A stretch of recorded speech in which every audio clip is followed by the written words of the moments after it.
Menurut berbagai hadis yang sahih, Nabi Isa Al-Masih nanti akan turun lagi. Tidak membawa risalah yang baru, tapi meluruskan risalah Islam ini yang telah banyak ditinggalkan oleh masyarakat. Bahkan ada hadis menjelaskan beliau akan membunuh Nabi, mematahkan kayu-kayu salib, lalu melaksanakan haji dan umrah mengikuti syariat Nabi Muhammad, bukan membawa agama baru.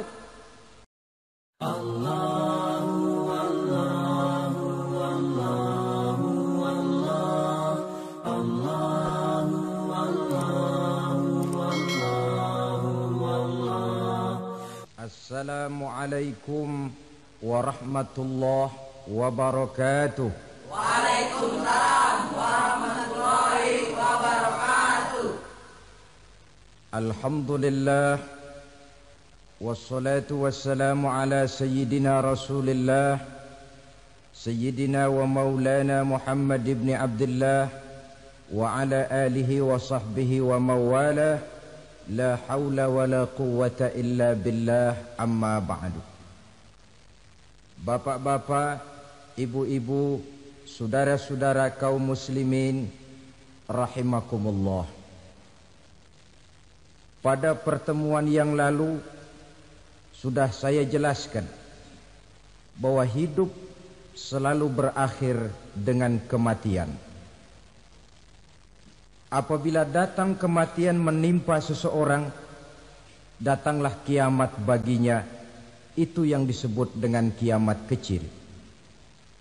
Hakikatnya mati adalah perpindahan dari kehidupan di dunia ini menuju kehidupan di alam barzakh. Menunggu kita di alam barzakh sampai datangnya saat kiamat. Entah 10 tahun, entah 100 tahun, entah 1000 tahun, hanya Allah saja yang maha tahu. Adapun orang-orang beriman yang melakukan amal kebajikan dalam kehidupan di dunia ini, masa penantian yang lama di alam barzakh buat mereka sebentar saja. Tetapi bagi orang-orang kafir yang ingkar, yang tidak beriman kepada Allah, yang hidup di dunia cuma menumpuk-numpuk dosa, tentu penantian di alam barzakh akan merupakan waktu yang sangat lama. Bukankah dalam kehidupan kita waktu itu memang relatif?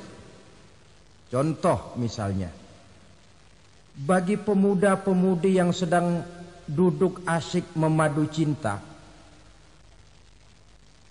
waktu 4-5 jam saja rasanya cuma 4-5 menit. Tenggelam oleh keasyikan. Tapi buat orang yang berbaring di rumah sakit, meratap di balik-balik apa itu tembok derita kata lagu, di balik dinding-dinding penjara, sehari bagai seminggu, seminggu rasa sebulan, sebulan boleh jadi rasa setahun. Penantian yang sangat lama. Kapan kiamat itu akan datang? Ini rahasia Allah. Jangankan kita yang orang awam, baginda Nabi sendiri tidak diberitahu oleh Allah kapan kiamat itu akan terjadi. Tetapi sungguh pun demikian, banyak hadis-hadis yang menjelaskan ciri atau tanda-tanda datangnya kiamat. Nah, kalau sudah bicara soal tanda, tanda kiamat itu ada 2. Pertama yang disebut alamatus sughra, tanda-tanda kecil. Ini waktunya masih ada tenggang. Ada yang dinamakan alamatul kubra, tanda-tanda besar. Artinya kiamat sudah diambang pintu. Apa tanda-tanda kecil dari datangnya hari kiamat itu? Misalnya kata Nabi, apabila ilmu sudah diangkat oleh Allah. Artinya apabila ulama sudah banyak wafat, minat orang belajar agama berkurang, lalu kebodohan nampak merajalela di mana-mana, zina dikerjakan secara terbuka, minuman-minuman keras jadi kebanggaan, itu termasuk di antara tanda-tanda kecil terjadinya hari kiamat. Apalagi misalnya iza waladatil ammatu rabbataha, apabila budak sudah melahirkan tuan. Apa maksudnya? Ada yang mentafsirkan apabila anak sudah bisa membudaki orang tuanya. Orang tua yang melahirkan dia, yang membesarkan dia, demi setelah si anak besar jadi orang berpangkat, bertitel, berharta, berkedudukan, jadilah orang tua itu budaknya. Sehingga sering dibilang kalau orang tua kaya, anak jadi raja. Tapi kalau anak yang kaya, orang tua sering jadi budak. Apalagi munculnya fitnah yang bergelombang, timbul perang antara dua bangsa yang besar, waktu berjalan terasa sangat pendek sekali. Itu merupakan tanda di antara tanda-tanda kiamat. Termasuk di dalamnya sulit membedakan mana laki, mana perempuan. Kan kalau tanda-tanda kayak begini sekarang sudah banyak kita lihat kan. Ulama banyak wafat, penggantinya sulit. Zina dikerjakan berterang-terangan, minuman keras jadi kebanggaan, banyak anak membudaki orang tuanya, sulit membedakan mana laki mana perempuan. Kadang-kadang dari belakang kita lihat perempuan bener, begitu kita colek nengok jenggotan.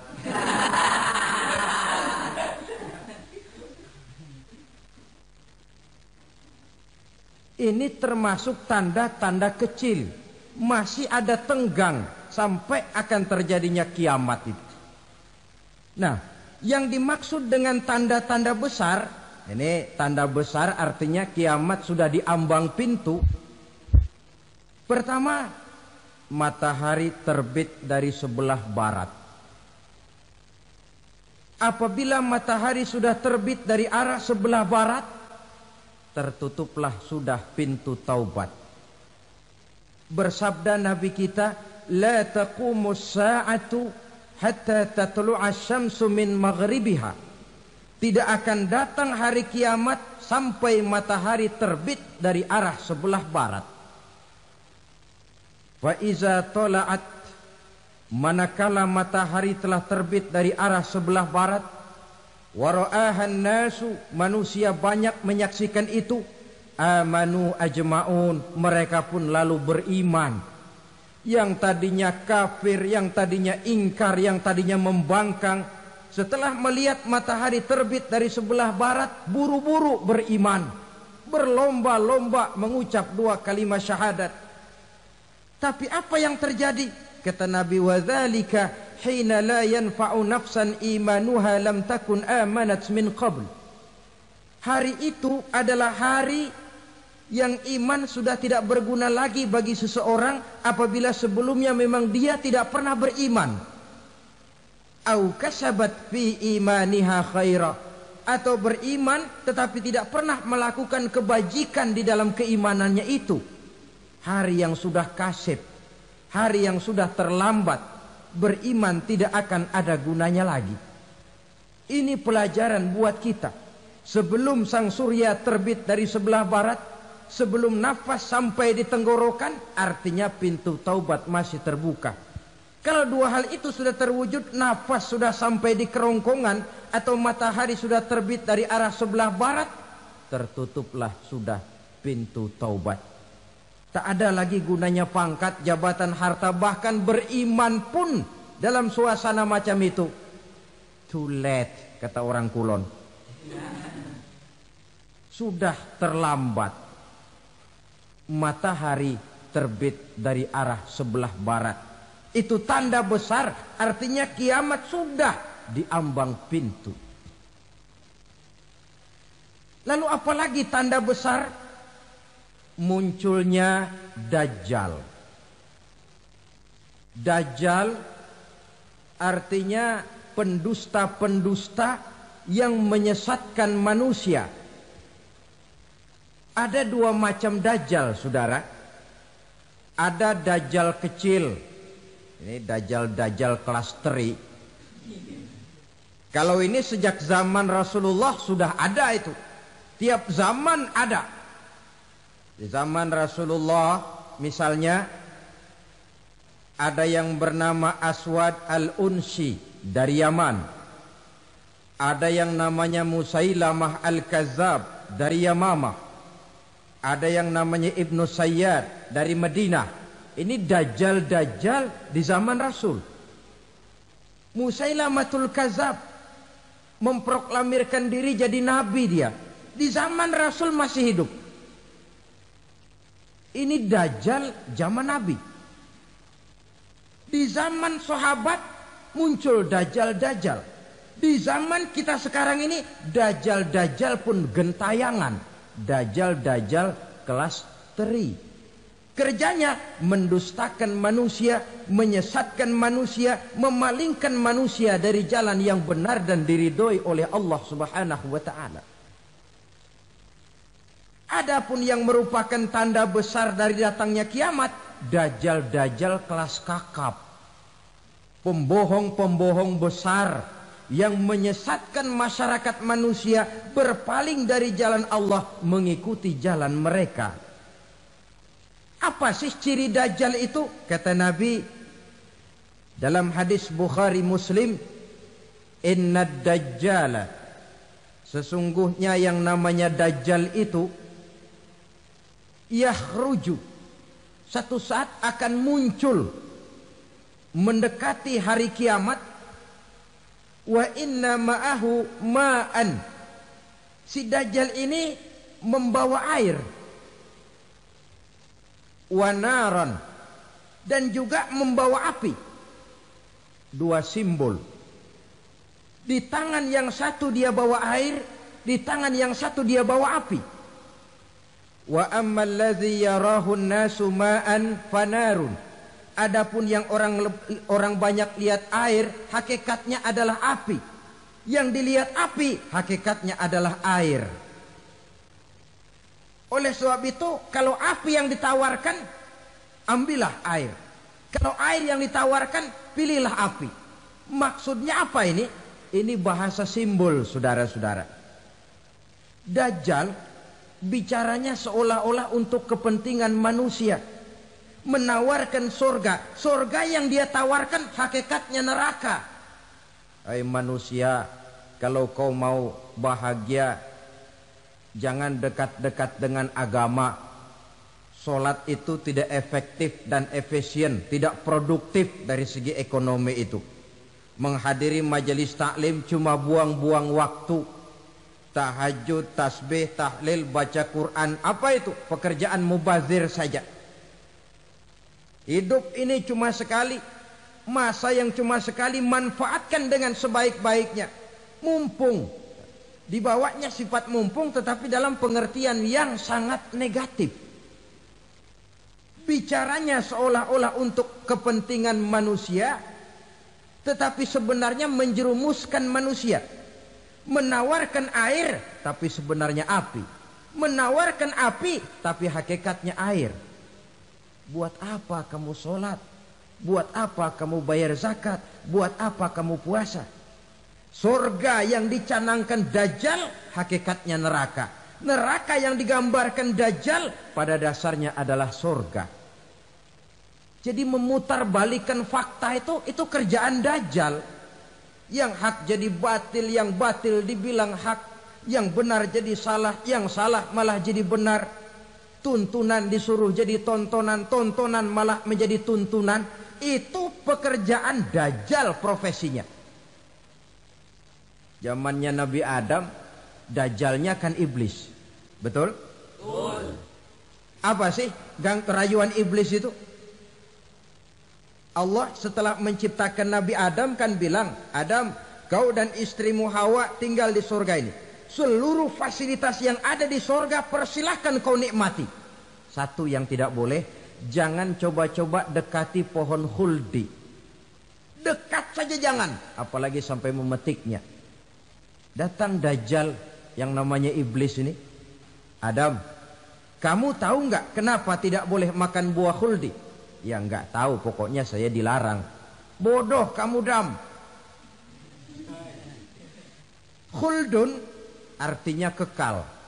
Kalau kamu makan itu buah, kau akan kekal di sorga buat selamanya. Allah tidak kepengen, maka dilarang kamu makan buah khuldi. Kalau kau ingin kekal di sorga, Adam, makan saja. Saya bicara begini ini untuk kepentingan kamu, Adam. Ini kan ciri-ciri Dajjal. Bicaranya sih seolah-olah untuk kepentingan Nabi Adam. Hakikat sebenarnya menjerumuskan Nabi Adam supaya ingkar dan melanggar larangan dari Allah Subhanahu wa ta'ala. Jadi setelah muncul Dajjal, timbul kekacauan-kekacauan di masyarakat. Banyak yang terpengaruh, terpedaya dan terpesona. Termasuk mereka yang memproklamirkan diri jadi nabi. Mereka yang memproklamirkan diri jadi rasul di zaman sesudah Rasulullah wafat. Itu adalah Dajjal. Maka saya ingatkan, kalau di zaman kita sekarang ini ada orang ngaku jadi nabi, ada orang ngaku jadi rasul, biar bahasa Arabnya kental, Quran hafal, hadis ribuan hadis hafal, biar pakai serban sampai menyengser ke tanah, bahasa Arabnya fasih, tapi dia mengaku jadi nabi, jadi rasul, kita umat Islam wajib tidak percaya. Wajib untuk tidak percaya. Itulah Dajjal zaman kita sekarang ini. Tidak mustahil mereka datang mempengaruhi orang awam supaya berpaling dari Rasulullah, mengikuti mereka. Nah, di akhir zaman nanti, mendekati hari kiamat, Dajjal ini muncul. Dajjal kelas kakap, menyesatkan masyarakat manusia untuk berpaling dari Islam, mengikuti seruan mereka. Apalagi di antara datangnya kiamat itu, tanda yang besar itu, turunnya Nabiullah Isa Al-Masih, putra Maryam. Menurut berbagai hadis yang sahih, Nabi Isa Al-Masih nanti akan turun lagi. Tidak membawa risalah yang baru, tapi meluruskan risalah Islam ini yang telah banyak ditinggalkan oleh masyarakat. Bahkan ada hadis menjelaskan beliau akan membunuh Nabi, mematahkan kayu-kayu salib, lalu melaksanakan haji dan umrah mengikuti syariat Nabi Muhammad, bukan membawa agama baru.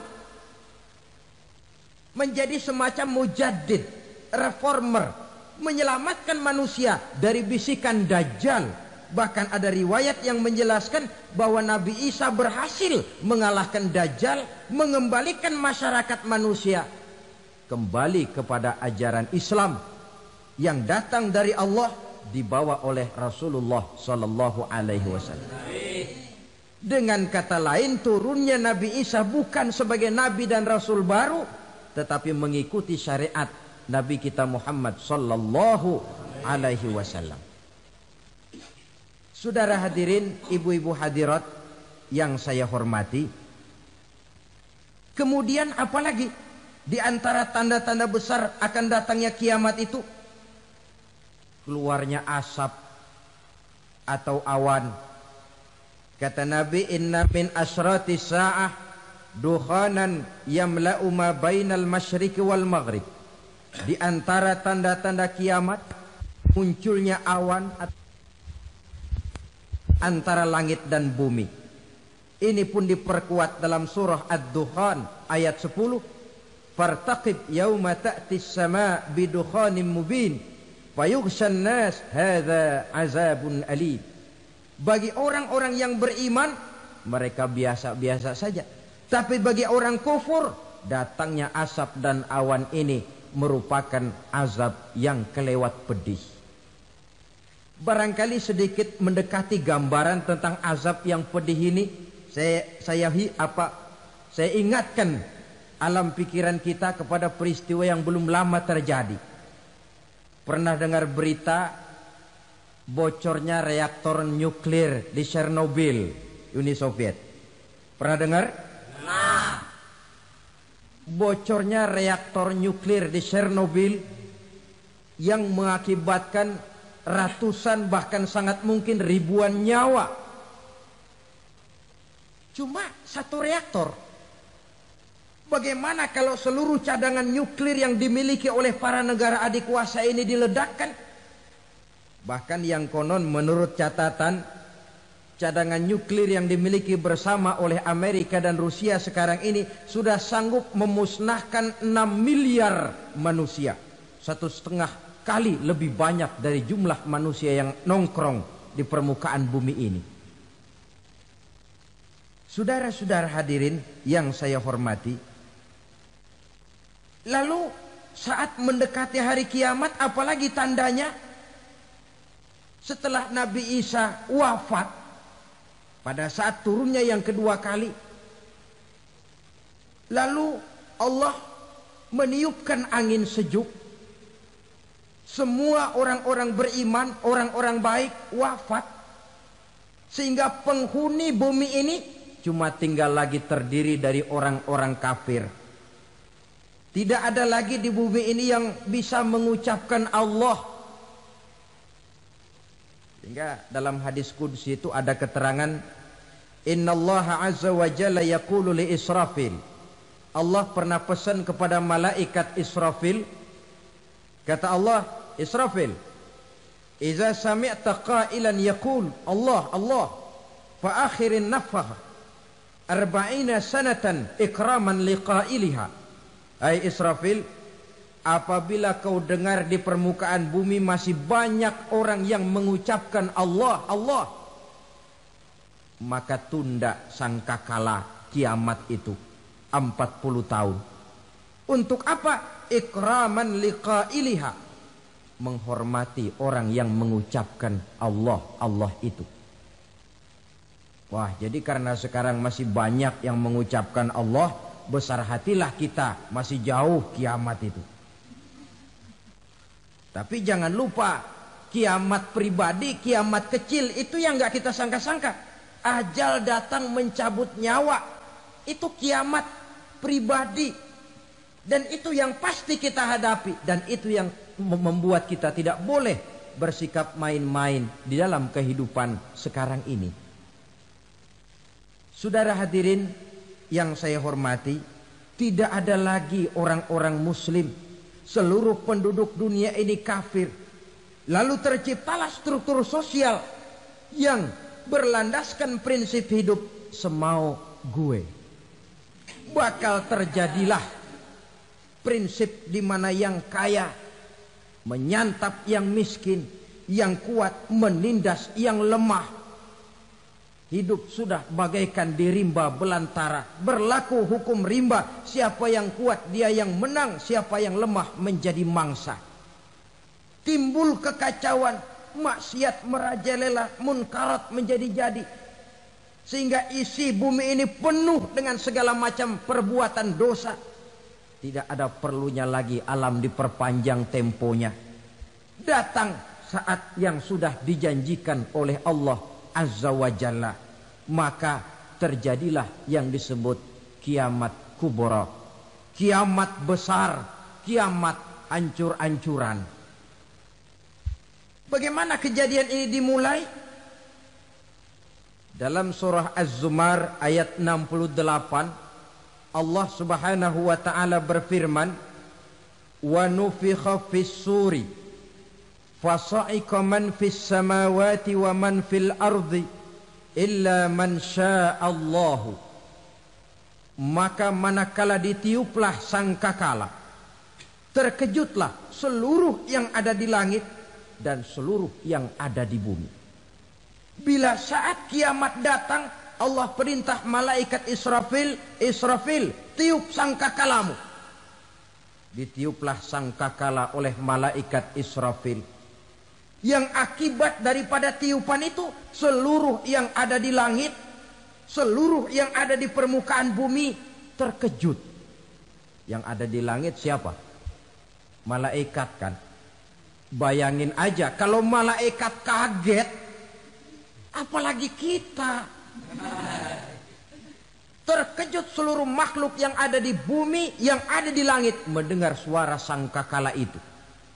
Bunyinya tidak sanggup kita bayangkan dahsyatnya. Ledakan nuklir, ledakan neutron, belum apa-apa ketimbang bunyi sangkakala malaikat Israfil ini. Nah, lalu mendengar bunyi sangkakala ini, gemparlah makhluk, kacaulah alam. Bumi gempa, planet-planet bertabrakan, gunung meletus, air laut tumpah ke darat, angin topan bertiup, halilintar menyambar. Lalu semua yang bernama hidup mati total.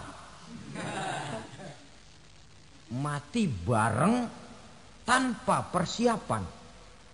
La haula wala quwata illa billah. Saya kadang-kadang dalam tafakur bermohon, ya Allah, mudah-mudahan saya enggak nemuin kiamat beneran. Ngeri. Tidak bisa kita bayangkan macam apa suasana seperti itu. Allah saja banyak memberikan gambaran, misalnya Al-Qari'ah, wa mal qari'ah, wa ma adraka mal qari'ah. Kejadian yang menggemparkan. Tahukah kamu apa kejadian yang menggemparkan itu? Yauma yakunun nasu kal farasil mabsus wa takunul jibalu kal ihnil manfus. Pada saat itu manusia berterbangan bagai kupu-kupu. Gunung berterbangan seperti kapas ditiup angin.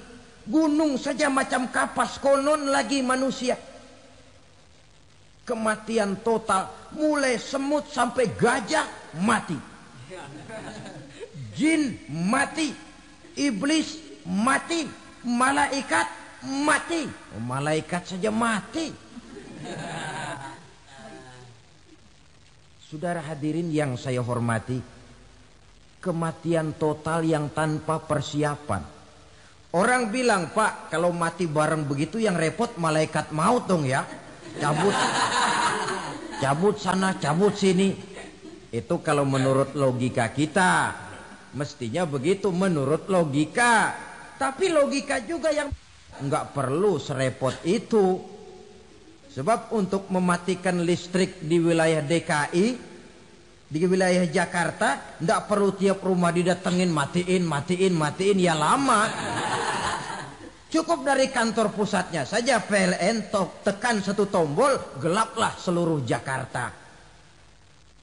Saudara hadirin yang saya hormati, kematian total. Lalu setelah kematian total, planet-planet juga mati, dalam arti tidak bergerak dan beredar. Angin mati, dalam arti tidak bertiup. Air mati, dalam arti tidak ada riak gelombang. Pokoknya semua mati.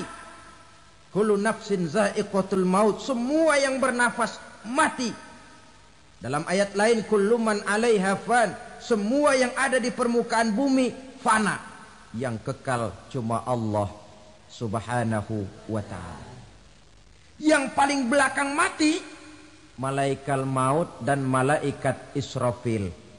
Tapi mati juga sesuai dengan janji Allah. 40 lamanya. Tidak dijelaskan oleh Abi Hurairah 40 jam, apa 40 hari, apa 40 tahun. Hadis-hadis cuma menyebutkan 40 saja. Sunyi alam. Yang tinggal cuma Allah saja lagi. Ketika itu Allah berseru-seru, katanya, limanil mulkul yauma. Siapa para penguasa hari ini? Mana itu raja-raja dan penguasa yang dulu mengaku jadi Tuhan. Fir'aun, mana Fir'aun sekarang?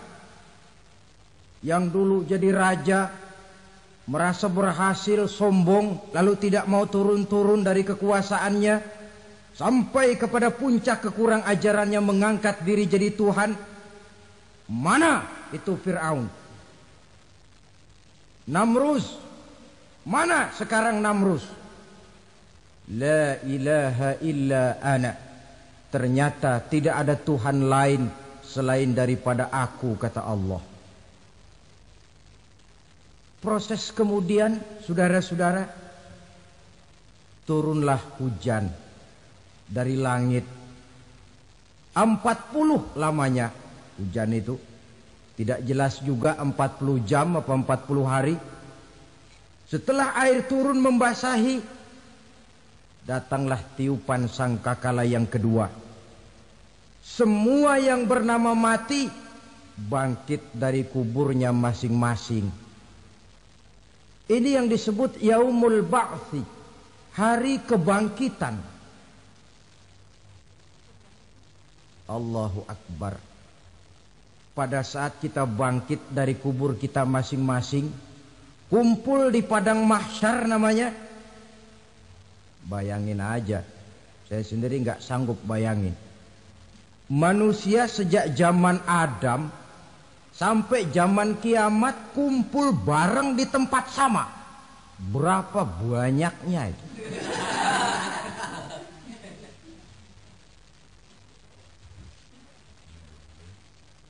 Dan yang luar biasa menurut satu riwayat, pada saat bangkit itu, Masya Allah, roman muka kita berubah. Disesuaikan dengan amalan kita waktu di dunia ini. Barang siapa yang waktu di dunia amalannya itu amalan tikus, di akhirat nanti dia bangkit dari kubur, mukanya seperti muka tikus.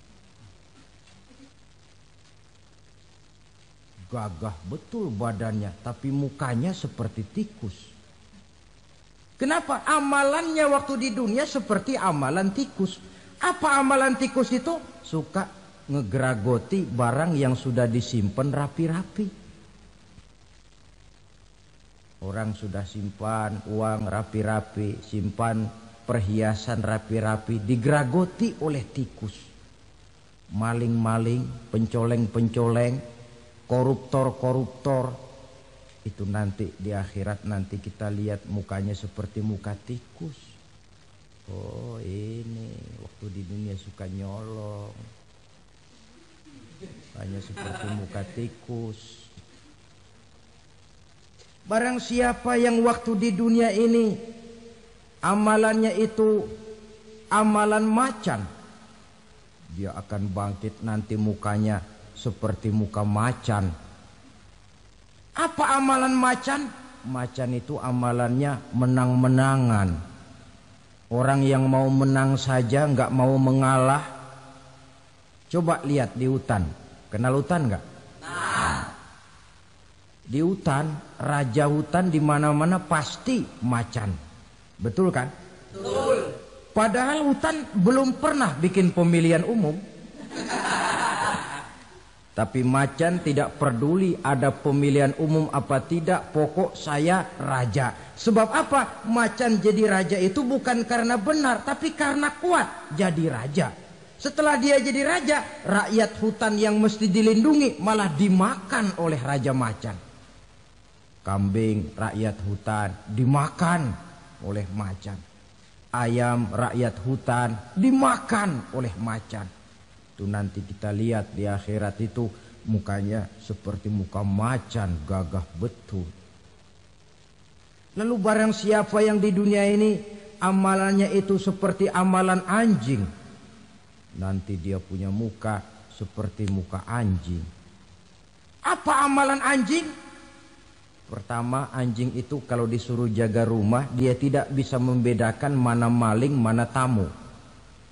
Biar yang datang maling kalau bawa tulang, anjing kalem. Yang kedua, anjing itu akan setia kepada siapa saja yang memberinya roti. Siapa yang memberinya roti, itulah majikannya. Apa kata majikannya, pasti dia laksanakan. Soal benar atau salah, dia tidak peduli. Setelah anjing dapat roti, dia tidak punya pilihan lain kecuali bilang, abdi mah kumaha juragan wae ayeuna mah.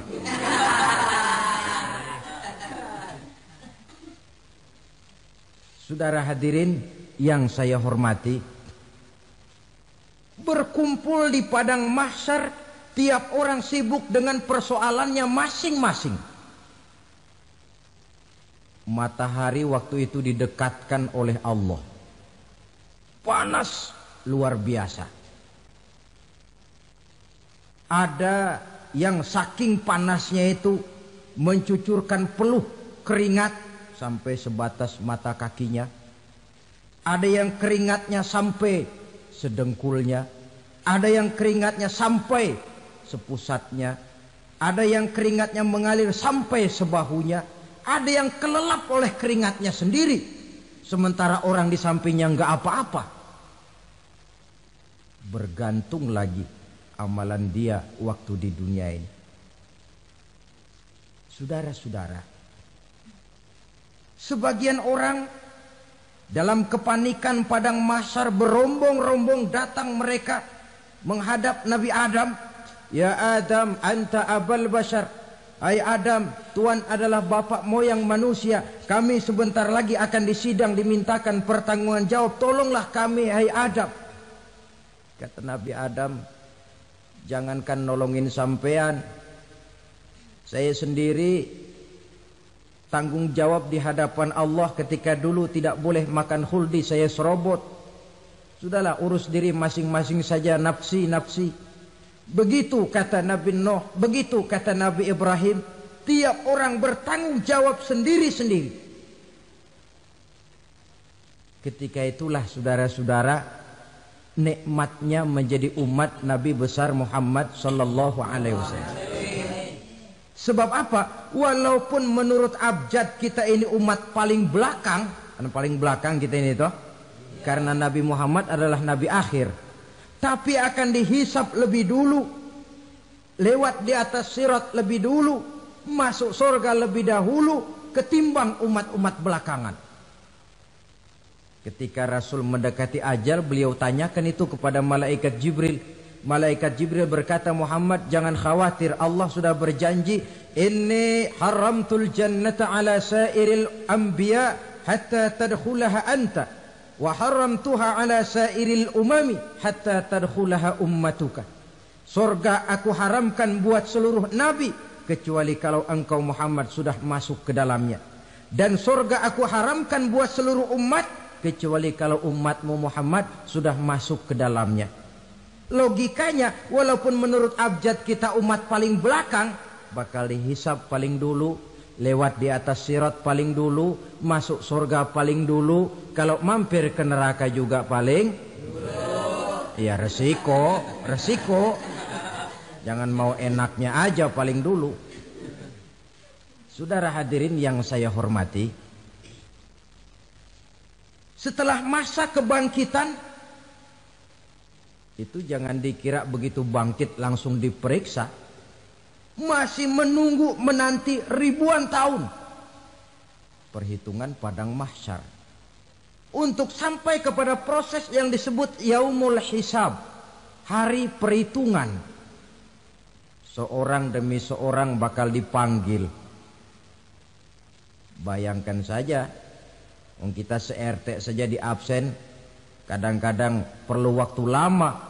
Ini manusia sejak zaman Nabi Adam sampai datang hari kiamat, satu demi satu disidang di hadapan Qadhi Rabbul Jalil.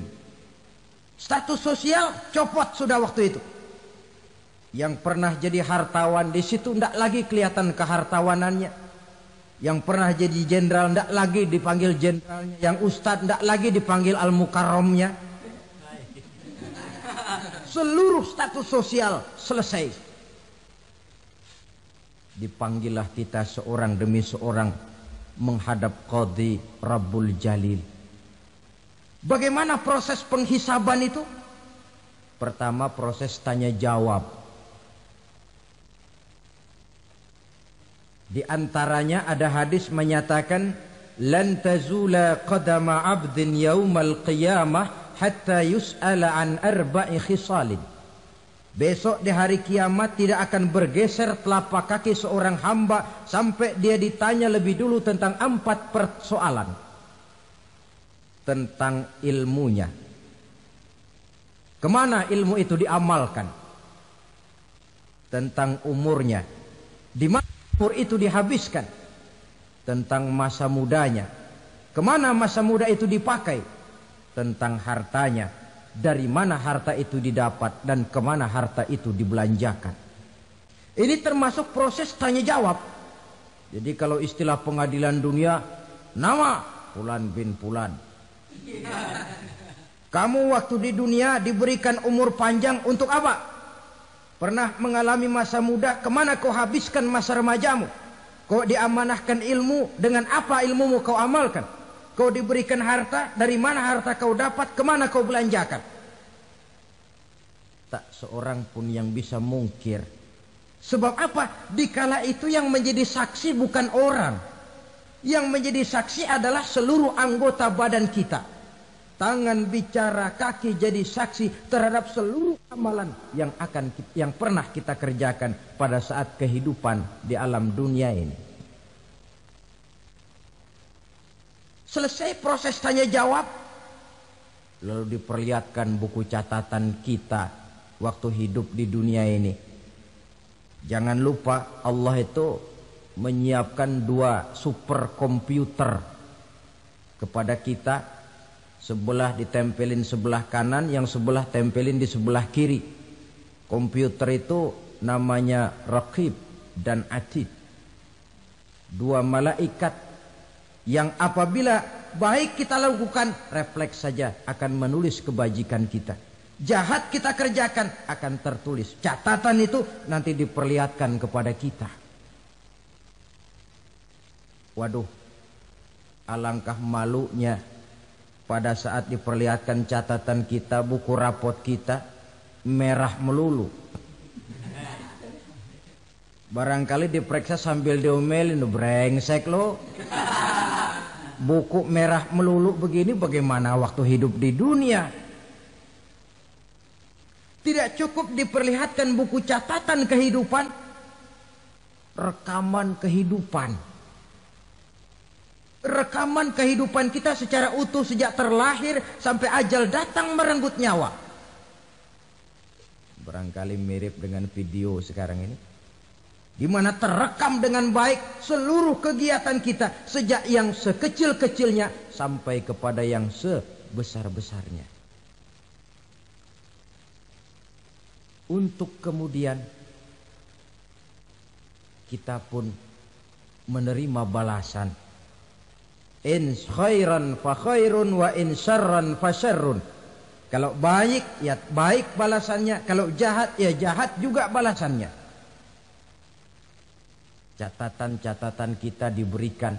Kalau banyak kebajikannya diberikan di tangan kanan dengan cara yang halus. Kalau banyak kejahatannya diberikan dari sebelah kiri atau dilempar dari belakang.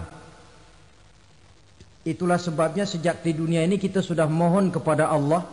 Ketika berwudu membasuh tangan kanan, apa kita bilang? Allahumma a'tini kitabi biyamini wa hasibni hisaban yasira. Ya Allah, berikan saya kitab di tangan kanan, dan kalau saya memang perlu dihisap, hisaplah saya yang seringan-ringannya. Tangan kiri berlindung kita kepada Allah. Jangan sampai diberikan kitab di tangan kiri atau dari arah sebelah belakang. Wa a'udzubika an tu'tiya kitabi bishimali aw min wara'i zuhri, dari arah sebelah belakang. Na'udzubillah min dzalik. Setelah selesai lewat proses penghisaban, lewat mizan, timbangan, maka yang sudah selesai dihisab itu bergeraklah menuju sirat, jembatan yang terbentang menuju surga melalui neraka. Saudara-saudara, panjangnya perjalanan Sirat itu memakan waktu ratusan tahun.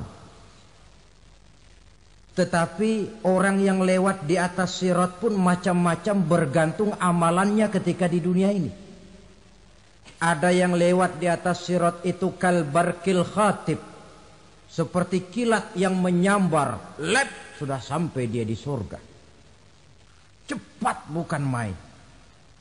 Ada yang lewat di atas Sirat itu seperti orang lari-lari. Ada yang lewat di atas Sirat itu seperti orang jalan biasa. Ada yang sambil merangkak, ada yang sambil ngesor, ada yang sambil gelayutan. Ada yang selamat sampai ke ujung ke surga, ada yang tergelincir jatuh masuk ke dalam neraka, bergantung amalannya dalam kehidupan di dunia sekarang ini. Tiap kita akan melewati yang namanya Sirat ini. Saudara-saudara kaum muslimin yang saya hormati, dengan demikian mereka yang selamat melalui Sirat sampai ke terminal akhir surga, mereka yang ketika dihisab ternyata banyak kejahatannya daripada kebaikannya, mereka singgah di dalam neraka. Nah, adapun orang-orang yang beriman menurut ayat Quran dan hadis Nabi itu nanti ada bermacam-macam. Ada orang beriman itu yang dimasukkan surga. Ada orang beriman itu yang dimasukkan ke dalam surga. Ada orang beriman itu yang disebut penduduk surga. Kenapa lain-lain, Pak? Karena waktu di dunia amalannya juga lain-lain. Ada orang beriman yang masuk surga. Ini paling murah tiketnya. Mau masuk surga? Mau. Kata Nabi begini, ma min abdin qala la ilaha illallah thumma mata ala dhalik illa dakhalal jannah. Kalau seorang hamba sudah mengucap dua kalimat syahadat, dia yakin dengan kebenaran kalimat itu sampai matinya, orang itu akan masuk surga. Abi Dzar yang waktu itu diajak bicara heran, ya Rasul kok gampang betul? Iya. Walaupun orang itu mencuri, iya. Walaupun orang itu berzina, iya. Biar dia mencuri, biar dia berzina, kalau dia sudah mengucap dua kalimat syahadat, dia yakin dengan kebenaran kalimat itu sampai matinya, itu orang akan masuk surga. Jadi masuk surga cukup dua kalimat syahadat, yakin sampai mati, masuk surga. Itu perkara masuk. Tapi kalau pertanyaannya diterusin, masuknya kapan, Pak?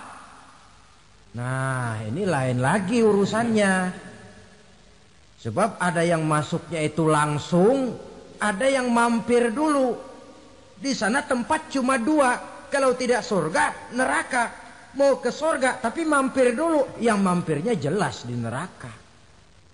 Kenapa? Dalam hadis qudsi ada riwayat, nanti itu di akhirat, setelah Allah selesai mengatur penduduk surga masuk surga, yang neraka masuk neraka, Allah berkata kepada malaikat Malik, malaikat Malik, labaik ya Allah.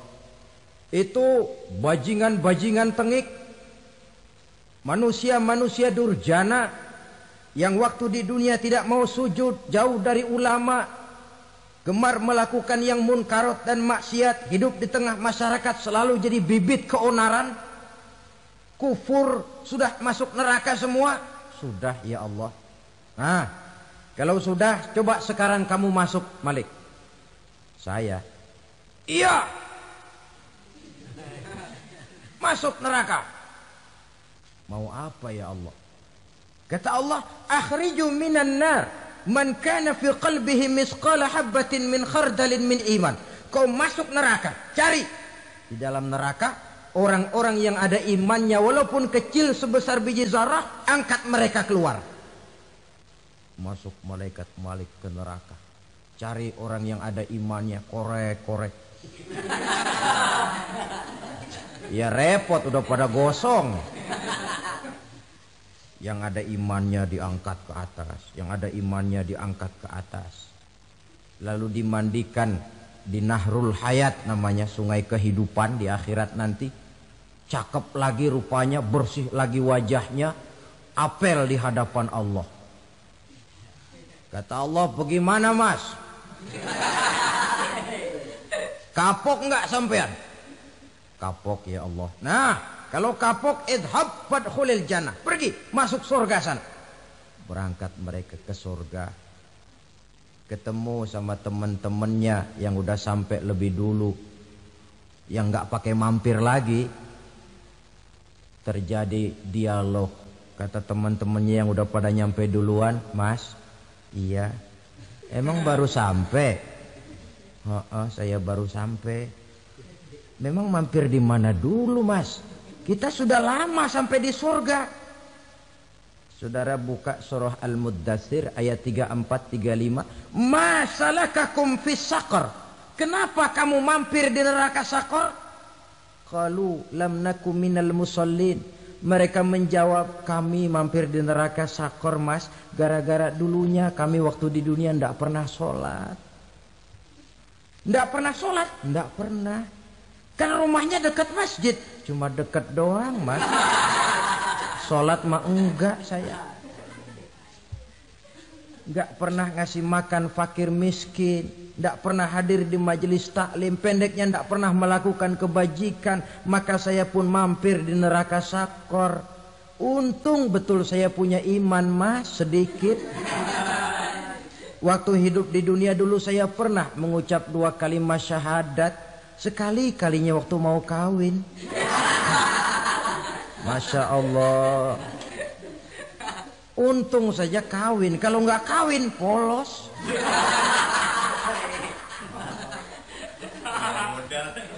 Itu juga pengulu sudah setengah mati ngajarin. Asyhadu alla, asyaduaan.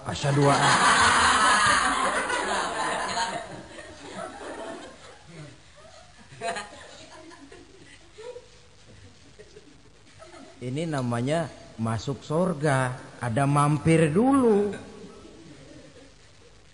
Ada pula orang mukmin itu yang dimasukkan surga. Namanya dimasukkan kan terima beres.